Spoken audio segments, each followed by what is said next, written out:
November 28th, 1992. Hey, and welcome back to the Evil Bad Book Club. And we'll be reading from this book today, The Turner Diaries, Chapter 11. November 28th, 1992. A disturbing thing happened today which could have had fatal consequences for all of us. A carload of young junkies tried to break into the building here, evidently thinking it was deserted, and we had to dispose of all of them and their car.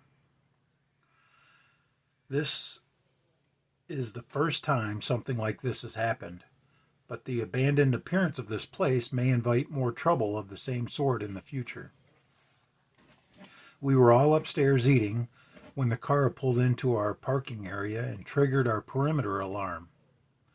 Bill and I went into the darkened garage downstairs and uncovered a peephole so that we could see who was outside. The car had cut off its lights, and one occupant had gotten out and was trying our door. He then began pulling loose the boards which were nailed over the glass in the door. Another youth got out and came over to help him. We couldn't see their features in the darkness, but we could hear them talking. They were obviously Negroes, and they obviously intended to get into the place one way or another. Bill tried to discourage them. In his best imitation ghetto accent, he shouted through the door, "Hey, man, this place occupied. Move your ass out of here." The two blacks jumped back from the door, startled. They began whispering to one another, and two other figures from the car joined them. Then a dialogue began between Bill and one of the blacks. It went like this.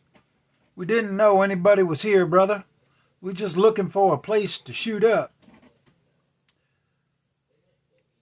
"Well, now you knows. Go get." "Why you so hostile, brother? Let us in. We got some stuff and some chicks." "You by yourself?" "No, I ain't by myself, and I don't want no stuff. You just better move on, man." Note to reader. The dialect of Negroes in America contained many special terms relating to drug usage, which was endemic among them up to the end. Stuff meant heroin, an opium derivative, which was especially popular. To shoot up was to inject the heroin into a vein. Both the Negro's drug habits and much of his dialects spread to the white population of America during the period of government-enforced racial mixing in the last 5 decades of the old era. But Bill was unsuccessful in his attempt to discourage them. The second black began a rhythmic pounding on the garage door, chanting over and over, "Open up, brother, open up." Someone in the car turned on a radio, and Negro music began blaring at a deafening volume. Since the last thing we could afford was to attract the attention of the police or of someone at the trucking firm next door with a continuation of this noisy scene, Bill and I quickly made a plan. We armed both the girls with shotguns and posted them behind crates to one side of the shop area. I took a pistol, slipped out the rear door, and silently crept around the side of the building so that I could cover the intruders from the outside. Then Bill announced, all right. I opened the door, man. You drive your car right in."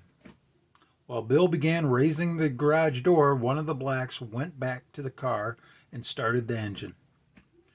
Bill stood to one side and kept his head lowered so that when the car's light hit him, his white skin was not conspicuous. When everyone was inside, he began lowering the door again. The black's car had not pulled in far enough for the door to close completely, however, and the driver ignored his command to move ahead another foot. Then one of the blacks on foot got a better look at Bill and immediately raised the alarm. "This ain't no brother," he cried. Bill flipped on the shop lights, and the girls came out from their places of concealment as I slipped in under the partly closed door. "Everyone out of the car and flat on the floor," Bill ordered, yanking open the door on the driver's side. "Come on, niggers, move." They looked at the 4 guns trained on them, and then they moved, although not without loud protest. 2 of them, however, were not Negroes. When they were all stretched out on the concrete floor face down, all 6 of them, we saw that we had 3 black males, 1 black female, and 2 white sluts. I shook my head in disgust at the sight of the 2 white girls, neither of whom appeared to be over 18. It didn't take long to decide what to do. We couldn't afford the noise of the gunshots, so I took a heavy crowbar and Bill picked up a shovel. We started at opposite ends of the crew on the floor, while the girls kept them covered with their shotguns. We worked quickly but precisely, 1 blow to the back of the heads sufficing for each of them. Until the last 2, that is. The blade of Bill's shovel glanced off the skull of one of the black males and struck the shoulder of the white girl beside him, cutting into her flesh but not inflicting a lethal wound. Before I could bring my crowbar into play to finish her off, the little bitch was up like a shot. I had pushed the garage door down as far as I could after coming in, but it still had not latched properly, and had meanwhile crept up about 6 inches. She scooted through this narrow opening and headed for the street, with me about 10 yards behind her. I froze with horror as I saw an arc of light swing along the dark pavement just in front of the running girl. A large truck was turning into the street from the parking lot next door. If the girl reached the street, she would be illuminated by the truck's headlights, and the driver could not fail to see her. Without hesitation, I raised my pistol and fired, instantly dropping the girl in her tracks beside the weed overgrown fence separating our parking area from that of the trucking firm.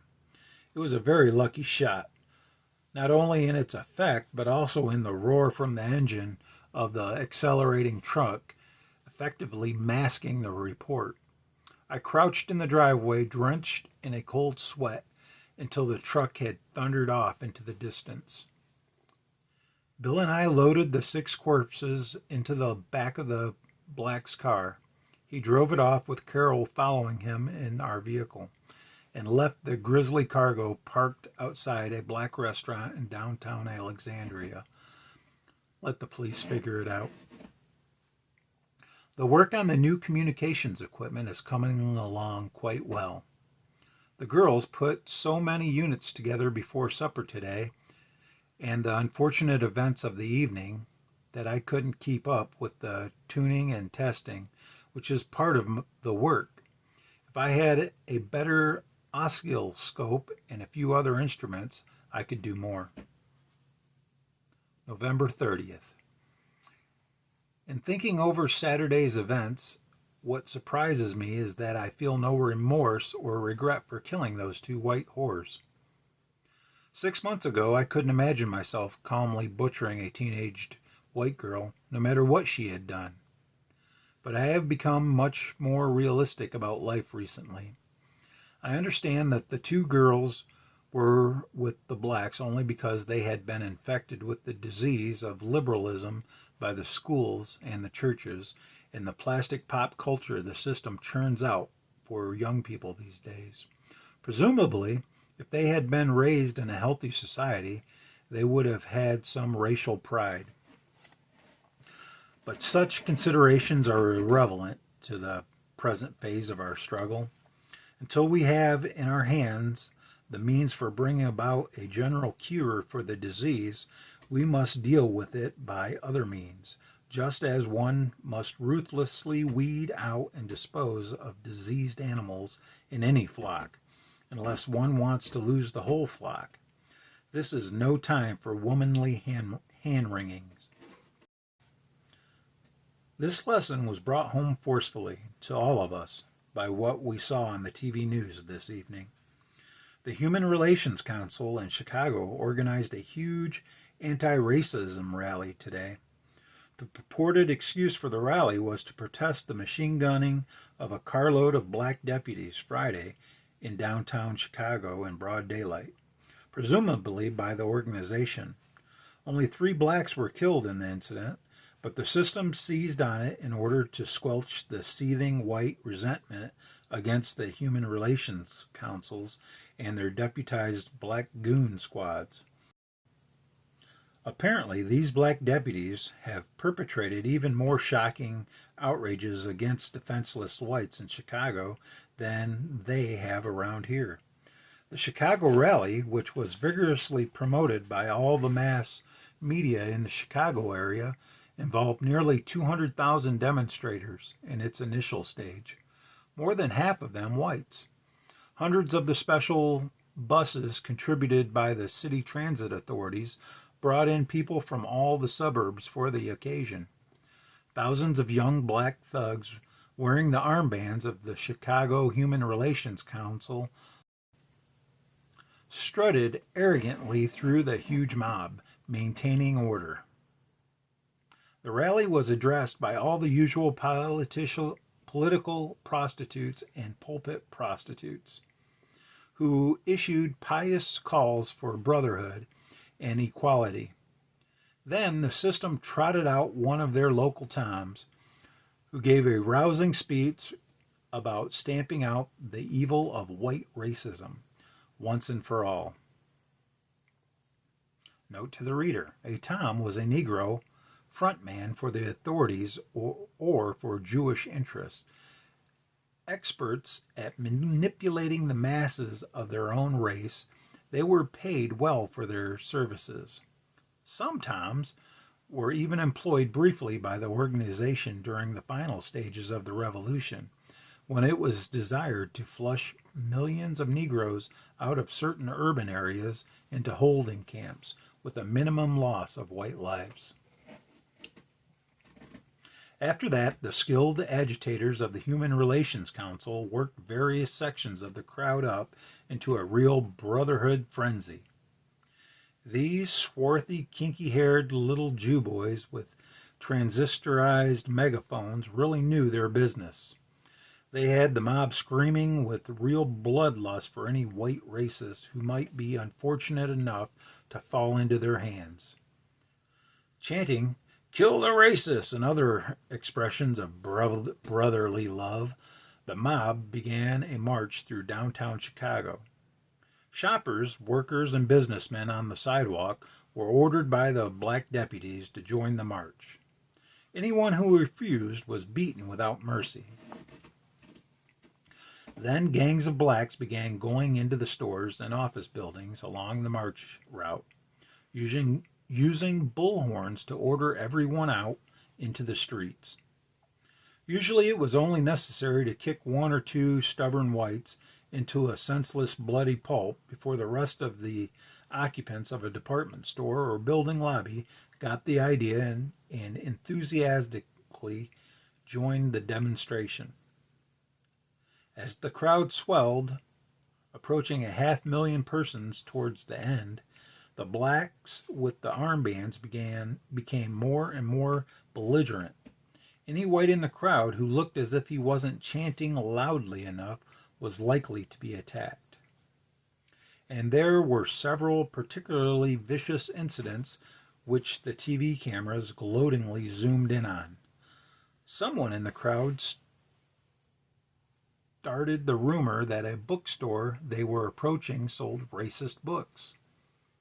Within a minute or two, a group of several hundred demonstrators, mostly young whites this time, had split off from the main crowd and converged on the bookstore. Windows were being smashed, and teams of demonstrators inside the store began hurling armloads of books to others outside.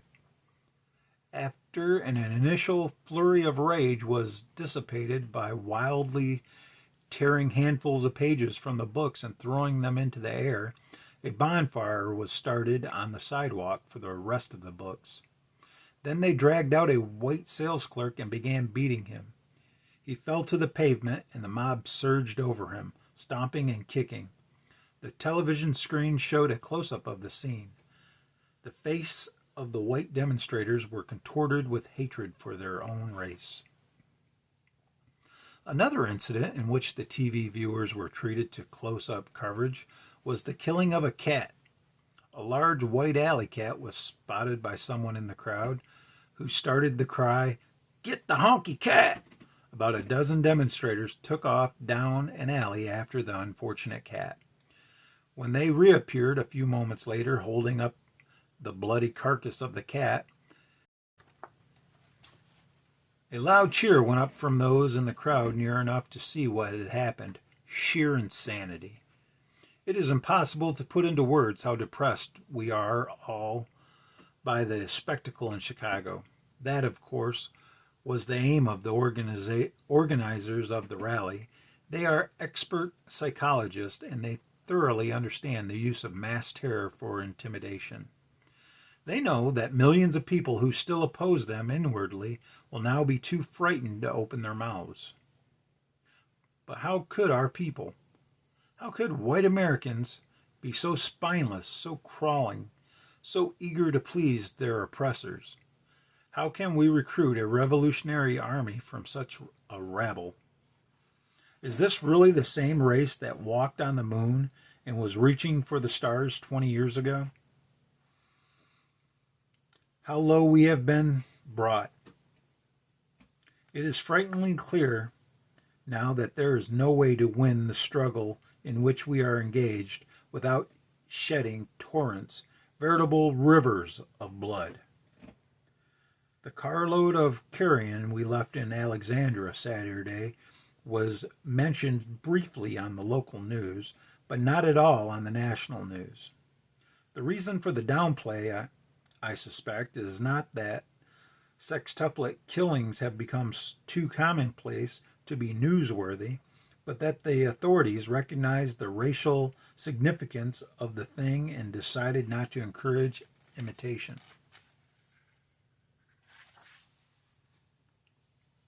And that's it for Chapter 11, folks. Come back tonight for the breakdown of Chapter 11 and tomorrow for Chapter 12.